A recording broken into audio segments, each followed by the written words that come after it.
Chandu champion ये film ये आधारित है, ये ट्रू स्टोरी है और ये आधारित है मुरलीकांत पेटकर जी के ऊपर। मुझे लगता है ये मेरे करियर की बहुत स्पेशल फिल्म है। मैं यही बोलता हूँ हर किसी को कि ये मेरे करियर की सबसे टफेस्ट फिल्म है और मुझे ये भी नहीं लगता कि इसके बाद भी इससे टफ रोल शायद से कोई होगा। Kartik, welcome to ANI. Kartik, आपकी फिल्म आ रही है चंदू चैंपियन, क्या है इसके बारे में थोड़ा बताएं हमें। सर चंदू चैंपियन ये फिल्म ये आधारित है, ये ट्रू स्टोरी है और ये आधारित है मुरलीकांत पेटकर जी के ऊपर, जिन्होंने जिनकी पूरी लाइफ जर्नी है इस फिल्म में। आई थिंक मैं उसके बारे में, पूरी जर्नी के बारे में मैं चाहूँगा कि फिल्म देख के आपको पता लगे। लेकिन मैं ये कह सकता हूँ कि इस कहानी ये स्पोर्ट्स फिल्म से भी ज़्यादा, जो कि आपने ट्रेलर में स्पोर्ट्स देखे हैं और गानों में अभी तक देखा है, उससे भी ज़्यादा ये आई थिंक ह्यूमन ट्रायम्फ की स्टोरी है। एक जज्बे की कहानी है और बहुत ही इंस्पायरिंग टेल है। तो मुझे लगता है कि ये बहुत बहुत लोगों को इंस्पायर भी करेगी उनके ड्रीम्स तक पहुंचने के लिए। एंड हाँ, काफ़ी मेहनत लगी है ये चीज़ करने में। जैसा हमें ट्रेलर में भी दिख रहा है, जीरो से हीरो बनने की कहानी है। जी। आपने भी एक छोटे शहर से अपना सफ़र शुरू किया था, आप ग्वालियर से आते हैं। अभी आप मीडिया को लेके ग्वालियर गए भी थे, आपने इस फिल्म का प्रमोशन ग्वालियर से शुरू किया। साजिद भाई और आप लोग सब थे जी। क्या रीज़न था आपने इसकी प्रमोशन ग्वालियर से शुरू किया? I am very proud of this film. मुझे लगता है ये मेरे करियर की बहुत स्पेशल फिल्म है और मेरे लिए बहुत एक पर्सनल लेवल से मैं इससे जुड़ा हुआ हूँ। जो इनकी स्टोरी है उससे भी मैं कहीं ना कहीं मेरी स्टोरी को भी जोड़ पाता हूँ। तो मुझे लगा कि why not do a trailer launch, या पहली चीज़ जो फिल्म की आती है वो वहाँ से शुरुआत हो जहाँ पे मैंने ड्रीम किया था एक्टर बनने का, मैंने सपना दिया था।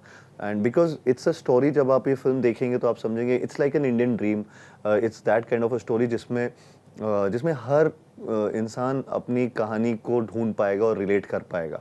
तो सब ड्रीमर्स की कहानी है और तो मैंने जहाँ से ड्रीम किया था मुझे लगा कि शायद वहाँ पे चंदू चैंपियन का ट्रेलर लॉन्च होना चाहिए। एंड सबको ये अच्छा भी लगा, तो हम सब, कबीर सर, साजिद सर, सब लोग, पूरी टीम वहाँ पे गई, सारे जर्नलिस्ट, थैंकफुली सब लोग, हम लोग साथ में वहाँ पे पहुँचे और पूरा इवेंट कवर किया। एंड बहुत अलग एक्सपीरियंस था। मतलब मेरे लिए पर्सनली वो बहुत ही होम कमिंग सा था और जिस तरीके से वेलकम हुआ, जिस तरीके से ग्वालियर ने इतना प्यार दिया हम सबको, और तो मैं सबके लिए बहुत बहुत आभारी हूँ इस सब के लिए। एंड या तो ये इसलिए आई थिंक कहीं ना कहीं, क्योंकि वो स्टोरी एक जर्नी की कहानी है, तो मुझे लगा वो रिलेटेबल फैक्टर है उस चीज़ का। हमने देखा वो खुशी मनाने लगभग पूरा ग्वालियर स्टेडियम में इकट्ठा हो गया, आपके फादर भी स्टेज पे आए। जी, feel so proud of you. और जी, इस तरह की जर्नी, मुझे लगता है ऐसी चीज़ों से और लोग भी इंस्पायर होते हैं जो छोटे शहरों से आते हैं। जी। क्या ऐसा था आपका सोचना कि हाँ और लोगों को भी इंस्पिरेशन मिले?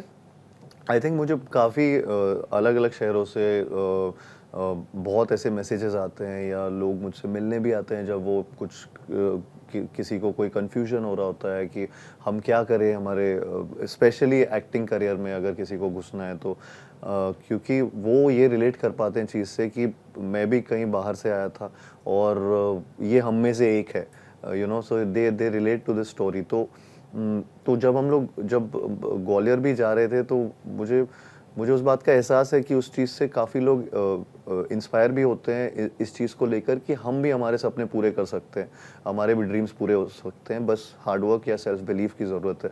और सो आई थिंक जब वहाँ पे गया और जब वहाँ पे सबको देखा, जिस तरीके का रिस्पॉन्स वहाँ पे मिला, बहुत ज़्यादा ओवरवेलमिंग हो गया था मेरे लिए, मेरी फैमिली के लिए, बिकॉज और पापा के लिए भी बहुत ज़्यादा ओवरवेलमिंग था उस टाइम वहाँ पे।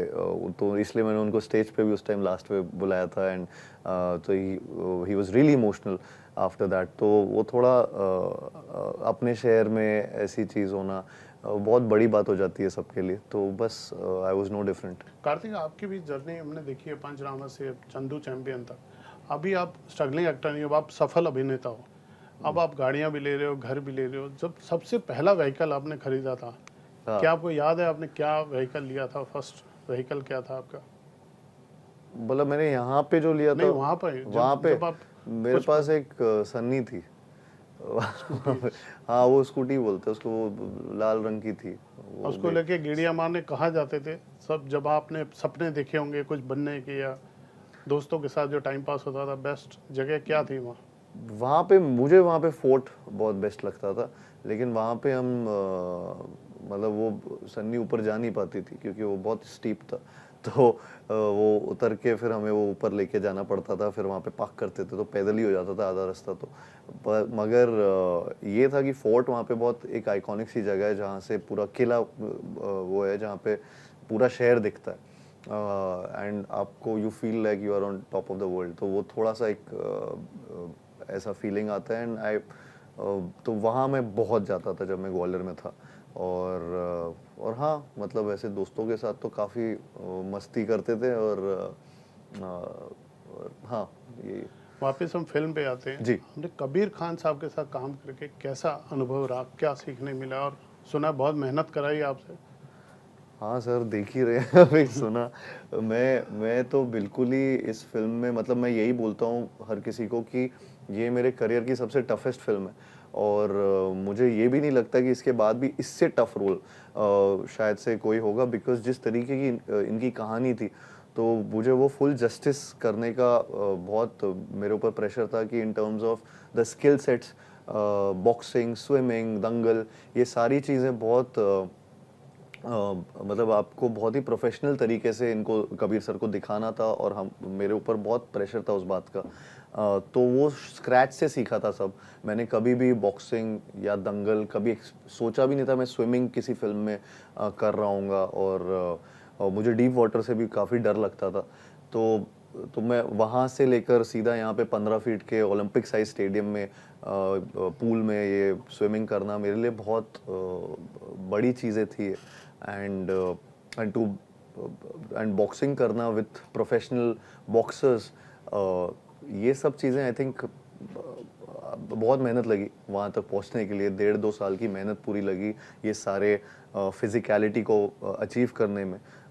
इमोशनली भी काफ़ी इस फिल्म में क्योंकि बहुत पेशेंस चाहिए था इस फिल्म को बनाने में, इस फिल्म के हर लुक को अचीव करने में, बॉडी टाइप को अचीव करने में, स्किल सेट को अचीव करने में।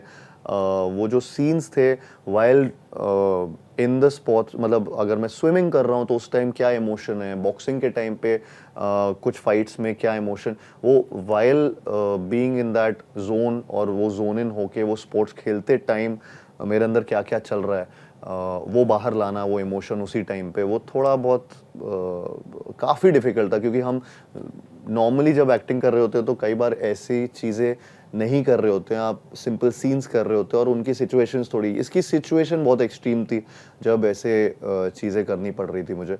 तो वो बहुत एंड एनवायरनमेंट फ्रेंडली भी नहीं था क्योंकि चक्कर क्या था कि कड़ी धूप में या दोपहर के टाइम या सुबह से लेकर शाम तक जब हम शूट करते थे तो दंगल वो सॉइल पे शूट करते थे तो वो अखाड़ा जो था उसकी सॉइल जो थी वो मिट्टी एकदम गर्म होती थी जिसमें हम लोग अखाड़े में गिरते थे या फिर वो लंगोटी बस पहने होते थे तो सब लोग उसी में, और हमारे पास और कोई तरीका नहीं था वो शूट करने का।